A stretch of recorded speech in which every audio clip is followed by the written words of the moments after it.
bien, bienvenue aujourd'hui sur ce nouveau Ramadan Up, j'espère que vous vous portez bien. Aujourd'hui on va préparer ensemble donc un ftour 100% tunisien, un repas entier de Ramadan, donc vraiment de l'entrée jusqu'au dessert. Et vous allez voir, je vais vous montrer la spécialité tunisienne de la mloukhia, pas mal d'entre vous me l'ont demandé. Et donc je m'exécute aujourd'hui, je vous emmène tout de suite avec moi, c'est parti.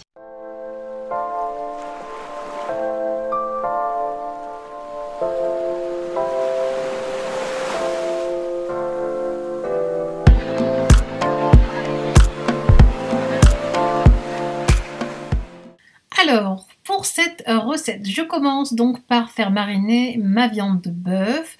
Je mets ma tomate, je mets mon harissa. Alors l'harissa, la mienne, elle vient de Tunisie, donc elle est déjà bien assaisonnée. Il y a de l'ail, il y a le teb, le karoui à l'intérieur aussi. Donc je sale et je poivre. Je mets mon oignon et donc je vais laisser mariner facilement 1 heure, 1 heure et demie, mais vous pouvez même le faire la veille. La viande aura plus de goût d'ailleurs si vous le laissez plus mariner. Donc je mets l'ail écrasé, je mets mes feuilles de laurier aussi, et ensuite vous allez voir, je vais venir donc tout mélanger à la main pour donc bien faire imprégner toutes ces épices dans ma viande.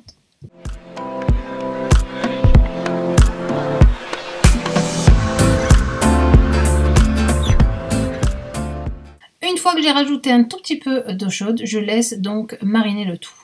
Je viens donc maintenant m'occuper de ma poudre de courette, de ma mloukhia en poudre. Je mets au fond de ma marmite quand même pas mal d'huile. Il faut vraiment mettre de l'huile, hein. Faut être généreux sur l'huile d'olive.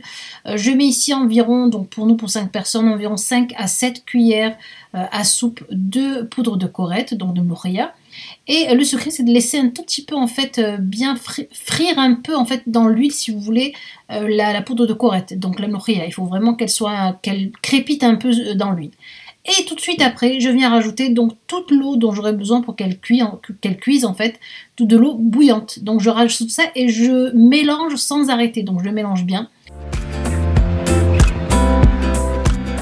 Alors une fois que j'ai laissé ma mloukhia cuire entre 20 et 25 minutes, je viens rajouter donc finalement ma viande et toutes mes épices. Il faut quand même laisser bouillir un peu avant de venir ajouter la viande. Je mets le tout, je mélange et je laisse maintenant cuire facilement 2 heures, 2 heures et demie.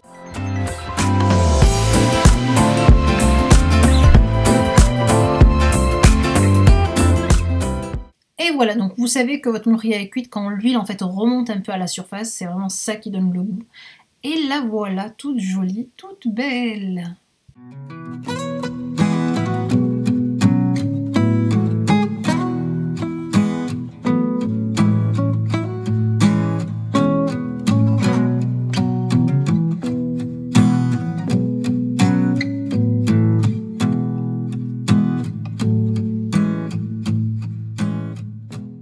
Voilà, on passe maintenant à la préparation de mon pain avec lequel on va manger la mloukhia, n'est-ce pas? Je mélange donc mes ingrédients, donc ici je mélange ma semoule, ma farine, je rajoute mon bicarbonate de soude, c'est ça qui va donner la souplesse à notre pain. Je rajoute ma cuillère à soupe de sucre et je viens donc bien mélanger le tout pour pas que ma levure après ne vienne toucher ni le sucre ni le sel. Donc je mets mon sel, ma cuillère à café de sel, et je viens rajouter donc ma levure que j'aurais laissé diluer dans un peu d'eau tiède. Voilà. Là le secret de ce pain, c'est vraiment de ne pas pétrir énormément. Donc là vous allez juste ramasser la pâte comme il faut, encore avec un peu d'eau tiède, vous rajoutez au fur et à mesure, hein, ne le mettez pas tout d'un coup, et vous laissez en fait, on va dire une pâte un peu collante. Voilà, il faut que ce soit ça, en fait une pâte un peu collante sans être trop pétrie.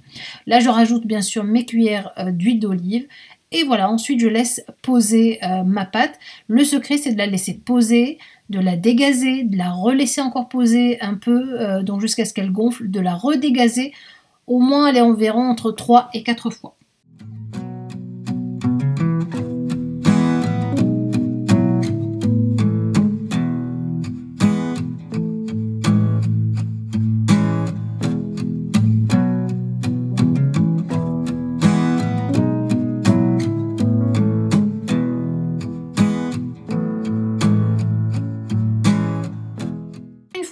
ma pâte a bien monté 3-4 fois et je l'ai dégazée 3-4 fois, je viens maintenant former mes boules. Donc je sépare mes boules, je fais des petits pains. Bon voilà, j'aime bien faire des petits pains, comme ça au moins c'est facilement, vous pouvez le réchauffer facilement. Donc du coup je fais mes petites boules, je les prépare et ces boules là donc je vais venir ensuite aussi mettre par dessus de la semoule et je vais venir les former, donc les aplatir à peine, bien les enduire de semoule partout pour pas que ça colle parce que c'est quand même une pâte assez collante. Donc je mets de la semoule partout et je viens donc les aplatir et vous allez voir donc faire un petit dessin par dessus et les laisser aussi reposer donc environ 20 à 25 minutes pour que mes petits pains gonflent un peu.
Alors maintenant, je vous montre comment réaliser un incontournable des tables tunisiennes, donc la slatat blanquit.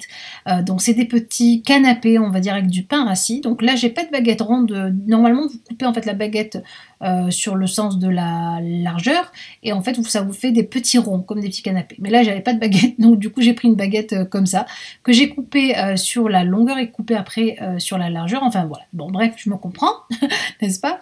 Je viens ici faire mon petit mélange d'harissa. Donc je reprends mon harissa tunisienne qui est déjà pas mal, on va dire, épicée, moi. Et je rajoute ici une cuillère à soupe de vinaigre de cidre. Donc voilà, je vais mélanger. Je vais rajouter ensuite un peu d'huile d'olive. C'est ce qui va vraiment donner le goût et la facilité de bien étaler aussi votre harissa sur votre petit bout de pain. Et ensuite, je rajoute un tout petit peu d'eau pour délayer. Donc je délaye, il faut que ce soit quand même assez liquide, pas pâteux, hein. Voilà, ensuite il va nous falloir, donc pour décorer, vous prenez à peu près ce que vous voulez. Moi là j'avais mis du cheddar, du thon, de la slata meshouya. Je vous mets la recette de la slata meshouya dans le petit i dans la fiche. Des olives, des œufs durs et enfin bien sûr notre mélange d'harissa. Et je vous montre donc comment poser le tout sur votre petit pain. Donc on commence par mettre un tout petit peu d'harissa.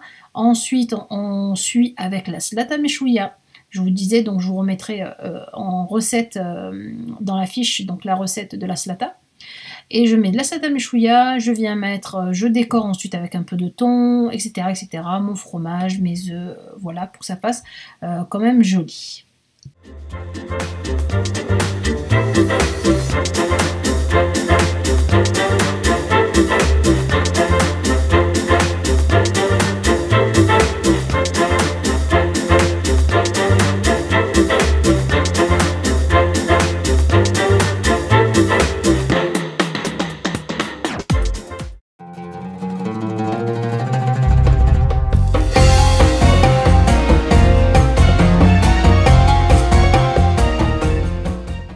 Enfin, on passe à notre dessert qui est la bouza tunisienne. Ça aussi, c'est une spécialité de chez nous, de Tunisie.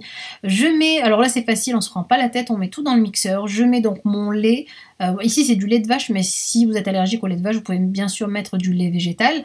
Vous ajoutez par-dessus votre pâte de pistache ou pâte de noisette, c'est comme bon vous semble, et vous ajoutez votre sucre avec vos cuillères de maïzena ou de fécule de maïs. Le tout mis dans une casserole que l'on va laisser cuire, donc tout en remuant bien sûr sur feu doux.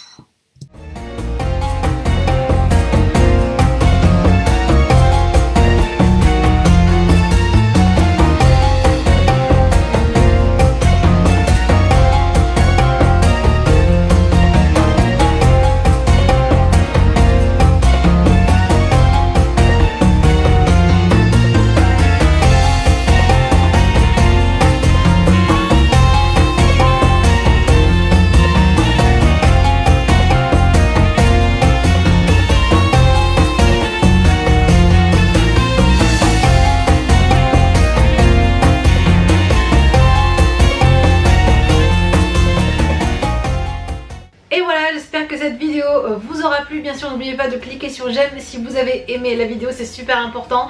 De continuer à vous abonner et j'espère que cette vidéo vous aura donné des idées de préparation de repas pour le ramadan. En tout cas, je vous fais de très gros bisous et je vous dis à bientôt pour un nouveau Ramadan Up. Bisous!